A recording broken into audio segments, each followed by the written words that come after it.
What's up, everybody? Happy Tuesday. Hope all you're having a great day so far. What type of marijuana is the writer smoking? I just want to know. Because as I watched this episode today, Sonny said something very interesting, something I think we've all been waiting for months, and it completely got glossed over. And I had to rewind real quick. I had to literally go back and I had to listen again. And I said, did Sonny just say what I thought he said? And we literally got no response.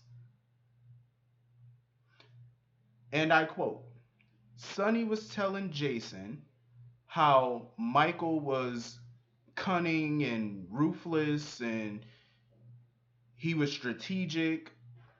And he mentioned how when he shot AJ, when he killed AJ, how Michael took custody of Avery. I had to pause. I had to pause. For months, we've been wondering when Sonny or anybody was going to tell Jason that Sonny murdered AJ and what his response was going to be. We finally got it in a passing conversation, and he said it in such a passing way. Jason didn't respond at all. He just gave a little look and he was nonchalant about it. I said, "What the fuck just happened?" We finally got this after months of complaining about this, and this is what we get.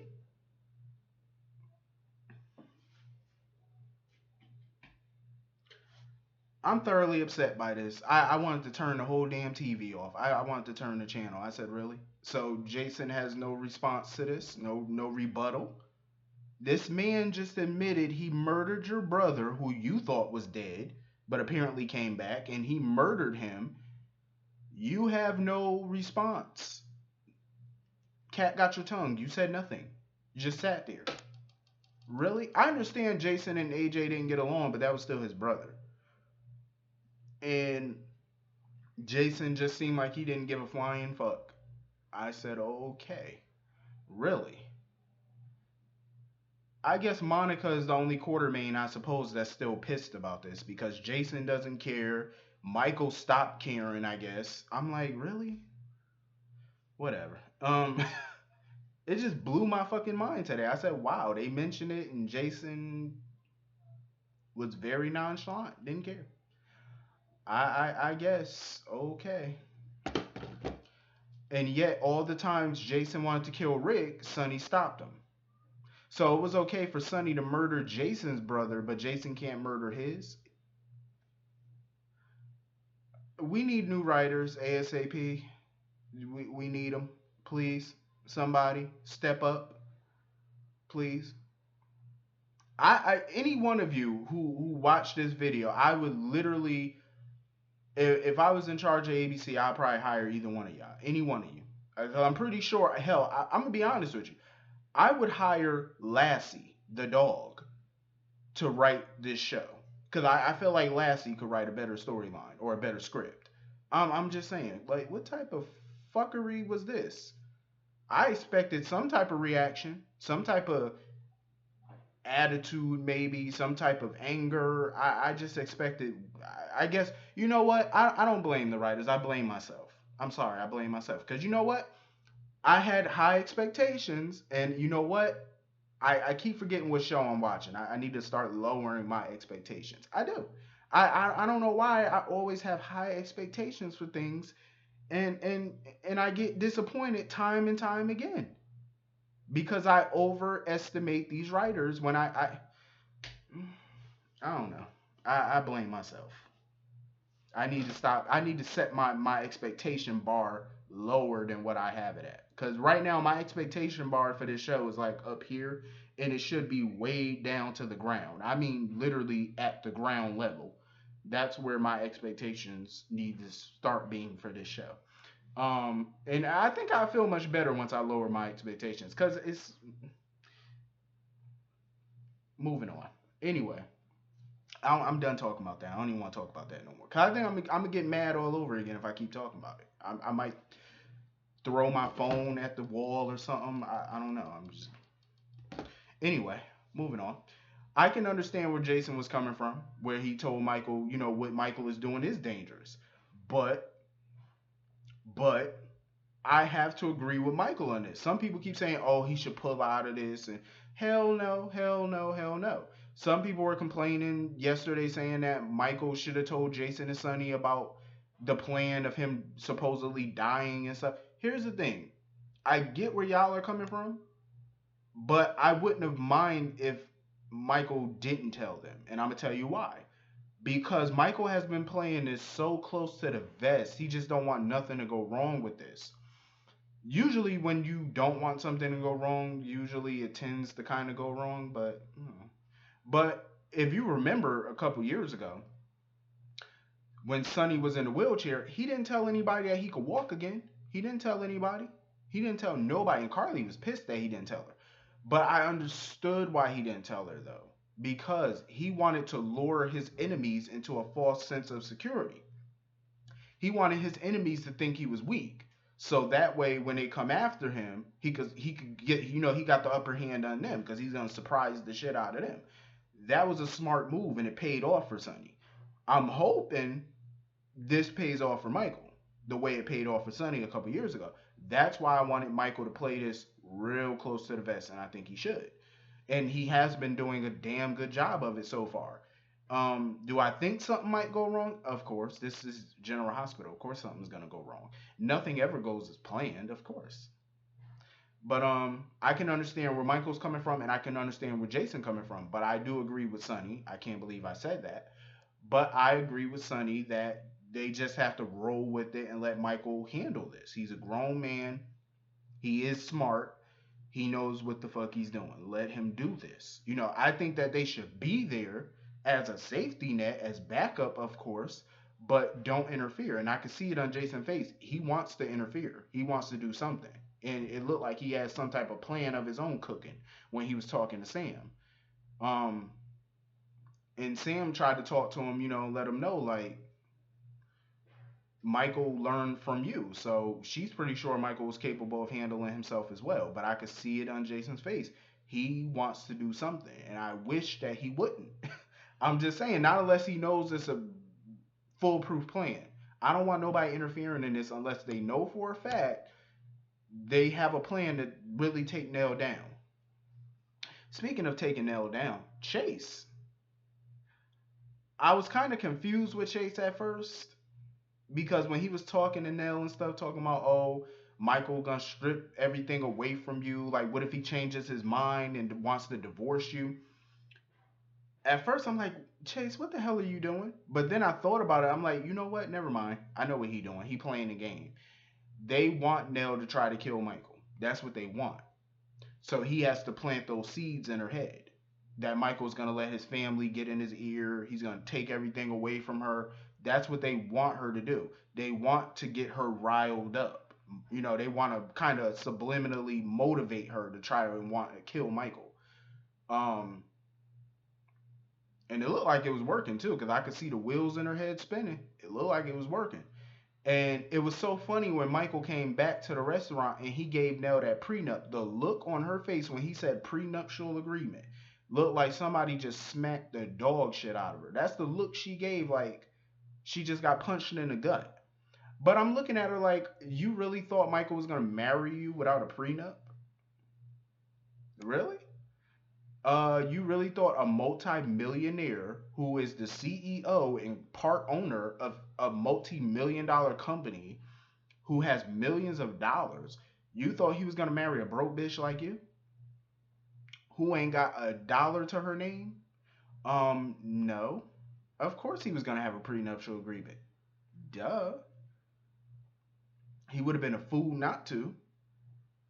And of course, and the way Michael looked at her and said, the way he looked at her and said, "You don't have a problem with it, do you?" It had me on the fucking floor. I was busting out laughing because you could kind of hear you know, he was being condescending where like you could hear it in his fucking voice. And I'm surprised she didn't pick up on it because I picked up on it. And it was funny as shit. He's like, "You don't have a problem with it, do you?" Like he was being funny with it, like, and it was hilarious. Um, I like this though. I really am intrigued by this little plan. Do I think it's gonna go off fully without a hitch? Hell no. but it's going to be entertaining to watch. Even with this storyline, as much as I do like this storyline right now, I'm setting my bar low. My expectations are now officially low.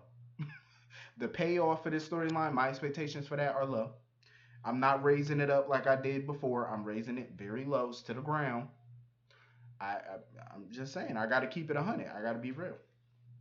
Um, so anyway, Curtis and Sam I Am, the magic duo, they figured out that the shoe in the surveillance video pushing the cart at the hotel belonged to a woman. Whoop de freaking do. It's such a sad shame that the PCPD has to hire PIs. They gotta hire private investigators to do their job. That's pretty pathetic. Jordan, you ought to be ashamed of yourself. Um, and Sam and Peter, I mean, it's clear that they claim that they got some ideas of who could be behind this. I'm pretty sure Sam know Nina and Obrecht got something to do with it. I wish this storyline would end. I've been, you ever seen The Wizard of Oz? And you know how you click your heels 3 times and say, "I wish I was home. I wish I was home." What's that saying again? I think it's called "I wish I was home. I wish I was home." I just want to click my heels and say, I wish this storyline was over. I wish this storyline was over, and poof, it's over. That's how I wish. Um, because this storyline needs to end. I'm sick of Heinrich, Peter. I'm sick of this. Let it be done. Um, freaking Franco. Why is Franco a part of this storyline? He has had zero involvement in this storyline. Why is he inserted in this now? And then the dumb bastard texted Obrecht to warn her Finn was gonna go to the cops. Why would you do that, jackass? Why? Franco's an idiot. Like a fucking stew nod. Like, why would you do? Never mind. Moving on. Um, Finn's sitting there calling Anna, talking about some, oh, call me back. It's about your son Heinrich. Talking about something he trying to find out information for Anna or whatever about Heinrich. Why isn't Anna finding out this information? It's her son. I'm just saying. I mean, I wouldn't look for the bastard if that was my son. I mean, the sheer fact that he called her I would never forget this. As long as this show is on the as long as Peter is Anna's child, I would never forget those words. You're just the bitch that gave birth to me. I'm sorry. The mere fact that he said that, Anna should have been done. Anna should have been done. I'm sorry. What parent, I don't give a fuck if you didn't raise him or not. What parent is going to sit by and let their child talk to them like that and get away with it? No. The bitch that gave birth to me. Oh my God. I think that right there will forever stick with me. I don't know why, but every time I think about Peter and Anna, I always think about that what he said to her. It always comes back to that. It's like an echo in my goddamn ear. It comes right back. I said, "Wow, the bitch that gave birth." Woo. Mm, you would have got fucked up fucking with me. I'm just saying. No, nope. Your head, you would have been a deer. You know those deer. You know how they take a deer's head and they hang it up on the wall like that, and they mount it up on the wall. That's where his head would have been mounted on that wall. I'm just saying. I want to come through the TV and whoop his ass when he said that. Let me move on. So anyway, because I'm getting mad about all of this all over again. I do like when I think about certain shit, I get mad about it all over again. I don't even want to talk about it no more. 'Cause I'm about to get mad. Um. So anyway, what else happened in this shit? Carly and fucking Kevin sitting there playing poker, talking poker without the chips. Speaking of fucking poker, I was up till like 3 o'clock this morning playing poker. I lost my ass in that game. Like literally, $250,000 in the hole. I was heated. But by 5 o'clock this morning, I was up $1 million and I was happy. Then I was up another $5 million. I was cleaning house last night. I was kicking ass. I had a slow start, but I started kicking ass. I think I'm up right now. Last time I checked, I think I'm up to about $9 million. That was the best poker game I ever played. I was bluffing the shit out of everybody last night. This dude had the perfect hand, and I bluffed the shit out of him. All I had was a lousy pair. He could have beat me. All I had was a pair, and I bluffed him, and I won 500,000 off his ass. I bluffed the shit out of him. He was mad as hell. All I had was a lousy pair. I said, "You idiot, dumb." All I had was a stinking ass pair. That's all I had. One pair. That's it. You had a straight flush. You could have beat me, moron. Anyway, so Carly, in my opinion, I feel like Carly shouldn't be blaming herself for Morgan's death. Of course not. The blame for Morgan's demise partially does go to Ava for switching out his medications, and the blame goes to Olivia Jerome. That's where the blame goes. The two of them. Um, I feel like even if Carly and Sonny did things differently, I felt like they were still going to get the same outcome. More than likely, they were going to get the same outcome. It don't matter what they did differently. And I will say this: Kevin today seemed normal Kevin. I've been telling y'all for the last few weeks, last few months, he's been seeming a little oddish, a little oddball. But today he seemed like good old Kevin. I still have my suspicions about him. I still feel like Kevin hiding something. He lying about something. I know it, and it's probably got something to do with that patient next door. But I know his ass is lying. But I'm willing to overlook that for right now. But this was a pretty decent episode. Nina and Obrecht, they need to do something. Like they need to untie this kid, kill him. Obrecht was about to smother him. Obrecht picked up that pillow and she was about to smother him, yo. I was like, yo, what is wrong with you? Fuck it. I mean, like I said yesterday, either let him go or kill him. So I guess she decided to kill him. I said, hey, fuck it. Do what you got to do. It's your world. Have at it. But anyway, this was the episode or whatever. Hit the comment section. Let me know what y'all thought about this episode. I will see y'all later. Peace.